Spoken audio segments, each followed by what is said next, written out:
At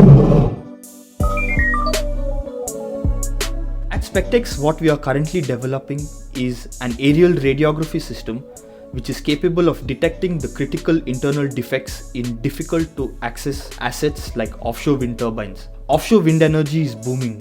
The operations and maintenance is an expensive, time-consuming and a very risky process. The solution that we have is to automate non-destructive testing of these assets to bring down the costs and to have a very robust predictive maintenance system and eventually increase the lifetime of these assets. In the market currently there are two inspection techniques. One of them is the manual inspection technique, which involves skilled technicians. This technique is time consuming, risky and usually involves operation in hazardous working conditions and is expensive. The second inspection technique is the visual inspection using drones, which can only detect the external defects, which are not very critical in most cases.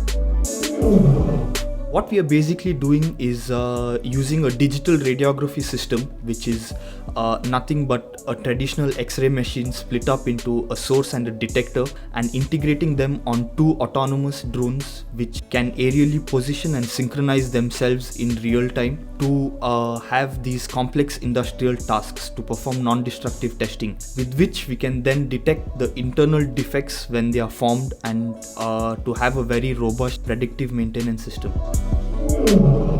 We were the first company to prove this technology for offshore wind turbine use, specifically for composite materials. We need support to accelerate this development and to have an end customer.